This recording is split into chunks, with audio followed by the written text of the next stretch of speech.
Hello बच्चों, कैसे हो।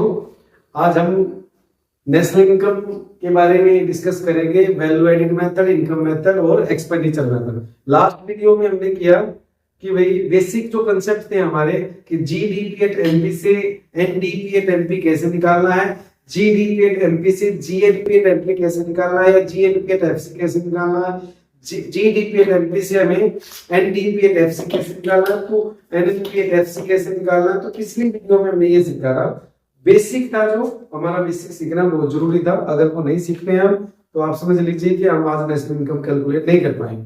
तो हमने पिछली वीडियो में जो है हमने क्या सीखा कि GDP at MP, NDP at FC, NNP at FC, NNP at MP, GNP at MP, ठीक है, एनडीपी एट एफसी। तो ये हमने पिछले वीडियो में सीखे। अब हम बात कर रहे हैं कि नेशनल इनकम को कैसे कैलकुलेट करते हैं, by value added method, by income method और बाय एक्सपेंडिचर मेथड। ओके, तो तीन हमारे मेथड हैं। मैं आपको गारंटी देता हूं बच्चों, यहां से एक क्वेश्चन आपका न्यूमेरिकल 101% जरूर आएगा। और ये आपको मैं गारंटी देता हूं, आपका ये एक क्वेश्चन आपका मैं पक्का करके रहूंगा। ये आपका आजकल जनरली पार्ट में पूछा जाता है, आपको बता रहा हूं मैं। मान लीजिए 6 मार्क्स का एक क्वेश्चन है तो 6 में से 3 मार्क्स का थ्योरेटिकल पोर्शन पूछा जाएगा, 3 मार्क्स का न्यूमेरिकल पूछ लेता है। कई बार ऐसा भी हो जाता है कि 2 न्यूमेरिकल पार्ट में दे देता है, एक ए और एक बी, तो 3 नंबर के वो पार्ट में हो जाएंगे, तो 6 मार्क्स में ऐसे पूछे जाते हैं जनरली। तो मैं एक इन वीडियो के माध्यम से आपको एक न्यूमेरिकल आपका 100% पक्का करा के जाऊंगा। अब आप इस वीडियो को देखोगे, मैं गारंटी देता हूं बच्चों कि आपका एक क्वेश्चन पक्का आपको सीबीएसई में मिलेगा ही मिलेगा। बशर्ते आपको ये वीडियो देखनी पड़ेगी। और ये क्या है, वीडियो के माध्यम से आपको ये सीखने पड़ेंगे कि वैल्यू एडिड मेथड से कैसे निकालते हैं। तो सबसे पहले हमें निकालना है वैल्यू एडिड मेथड से how to calculate the national income. तो first of all we have to calculate the value of output. क्या निकालेंगे भाई? Value of output. और वैल्यू ऑफ आउटपुट का निकालने का फॉर्मूला क्या है बच्चे? Sale plus change in stock. Sale plus change in stock. Sale plus change in stock. आप एक चीज आपको याद रखनी है, ये सेल आपको डायरेक्ट मिलेगी। अगर आपको डोमेस्टिक सेल गिवन है, क्या गिवन है? डोमेस्टिक सेल गिवन है, तो डोमेस्टिक सेल अगर आपको गिवन है तो आप एक्सपोर्ट को ऐड करेंगे, अदरवाइज एक्सपोर्ट को ऐड नहीं करेंगे। If you have given domestic sale then you will add the export, otherwise नहीं करेंगे। ये ध्यान रखनी है आपको।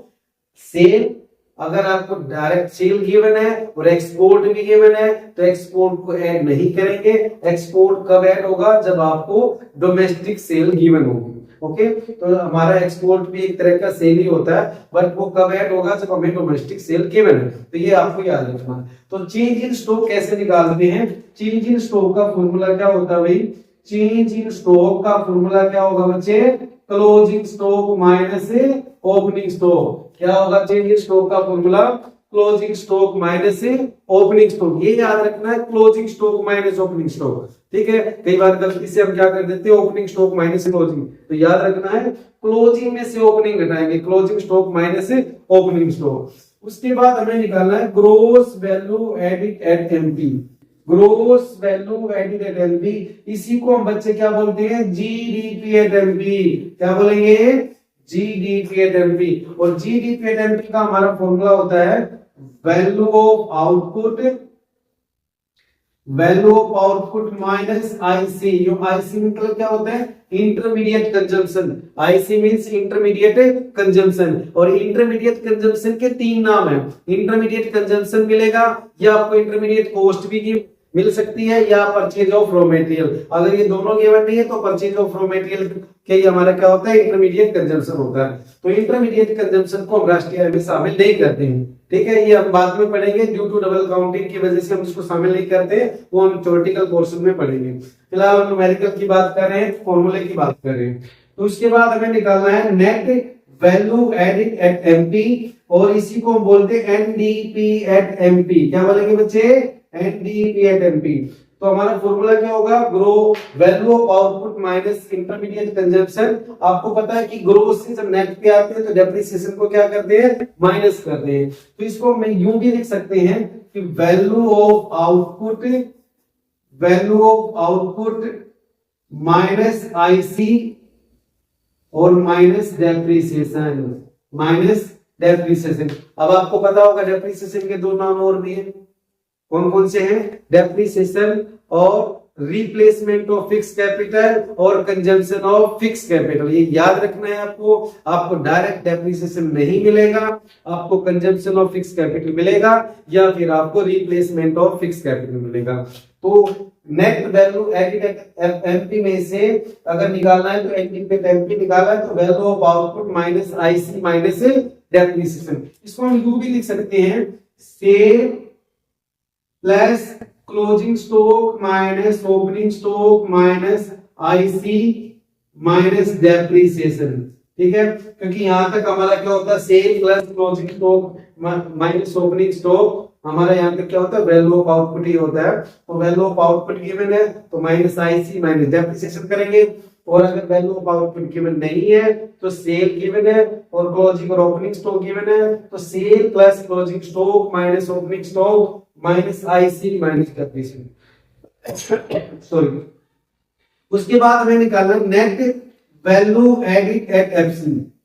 इसी को हम बोलते हैं नेट एनडीपी एट एफसी। क्या बोलेंगे भाई, एनडीपी एट एफसी। अब यहां देखो ये एमपी था, एमपी से हम किस पे आए हैं, एफसी पे आए हैं। मार्केट प्राइस से हमें फैक्टर कॉस्ट निकालना है, तो हमें पिछली वीडियो में हमने देखा था कि जब हमें फैक्टर कॉस्ट निकालना होता था तो मार्केट प्राइस में से हम नेट इनडायरेक्ट टैक्स को माइनस कर देते थे, सिंपल। और अगर एनआईटी गिवन नहीं है तो आईटी माइनस सब्सिडी कर देंगे, सिंपल। ठीक है, तो यहाँ पर हमारा फॉर्मूला क्या हो जाएगा, sale plus closing stock minus opening stock minus IC minus depreciation और माइनस के एनआईटी। और एनआईटी गिवन नहीं है तो बच्चों क्या करेंगे, माइनस के आईटी करेंगे और प्लस सब्सिडी करेंगे। एक बार हम इसको रिकॉल कर लेते हैं कि वैल्यू ऑफ आउटपुट हमें क्या है, निकालना है तो sale plus change in stock formula होता है। और अगर चेंज इन स्टॉक गिवन नहीं है तो closing stock minus opening stock होगा। ठीक है, तो हमारा sale plus closing stock minus opening stock हो जाएगा अगर हमें वैल्यू ऑफ आउटपुट की वैल्यू निकालनी है तो। आउटपुट की वैल्यू निकालनी है तो sale plus change in stock, simple. और सेल कैसे निकालना है, अगर आपको डोमेस्टिक सेल गिवन है तो then you will add the export, otherwise export add नहीं करेंगे। उसके बाद है gross value added at MP या जीडीपी एट एमपी भी बोलते हैं। इसका फॉर्मूला क्या होता है, value of output minus intermediate consumption. अब इंटरमीडिएट कंजम्पशन के दो नाम और बताए थे, एक इंटरमीडिएट कॉस्ट होता है, और इनमें से दोनों में से कोई भी गिवन नहीं है तो purchase of raw material is also intermediate consumption ही होता है वो भी। ठीक है, तो gross value added at MP निकालने का हमारा formula value of output minus IC. अगर वैल्यू ऑफ आउटपुट गिवन नहीं है तो हमारे पास क्या होगी, सेल गिवन होगी, क्लोजिंग स्टॉक गिवन होगा, ओपनिंग स्टॉक गिवन होगा। तो sale plus closing stock minus opening stock minus intermediate consumption. Okay, उसके बाद हम ग्रोस से जब नेट पे आते हैं तो हमारा क्या फॉर्मूला हो जाएगा, माइनस के डेप्रिसिएशन हो जाएगा। क्या हो जाएगा बच्चे, डेप्रिसिएशन को क्या कर देंगे, माइनस, यानी कि sale plus closing stock minus opening stock minus intermediate consumption minus depreciation. Okay, और जब हम एमपी से एफसी पे आएंगे, एमपी से एफसी पे आएंगे तो हमें क्या करेंगे, एनआईटी को माइनस कर देंगे, यानी कि हमारा फॉर्मूला हो जाएगा sale plus closing stock minus opening stock minus intermediate consumption minus हमारा एनआईटी डेप्रिसिएशन और माइनस एनआईटी। ओके, और एनआईटी गिवन नहीं है तो नेट इनडायरेक्ट टैक्स अगर गिवन नहीं है तो आईटी को माइनस करते हैं और सब्सिडी को प्लस कर देते हैं। ओके, तो ये हमारा फॉर्मूला था। वैल्यू एडिट से हम net value added at FC कैसे निकालते हैं या एनडीपी एट एफसी कैसे निकालते हैं। यहां से आपको बड़ा क्वेश्चन नहीं आता, जनरली आपका 3 मार्क्स का क्वेश्चन यहां से पूछा जाता है। और जनरली आपने प्री बोर्ड में भी देखा होगा, एक क्वेश्चन आपको देखने को मिला होगा, यहाँ से आपको क्या पूछा जाता है, या तो डायरेक्ट आपसे सेल पूछ लेगा,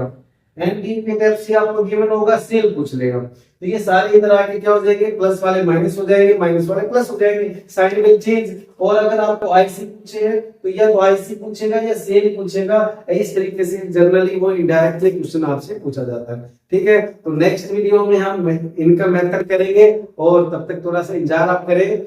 और इस वीडियो में अगर आपको कोई भी डाउट आता है बच्चों, तो आप कमेंट बॉक्स में जाकर कमेंट करिए, ताकि मैं आपकी प्रॉब्लम को सॉर्ट आउट कर सकूं। Okay, thank you, have a nice day, thank you, bye bye.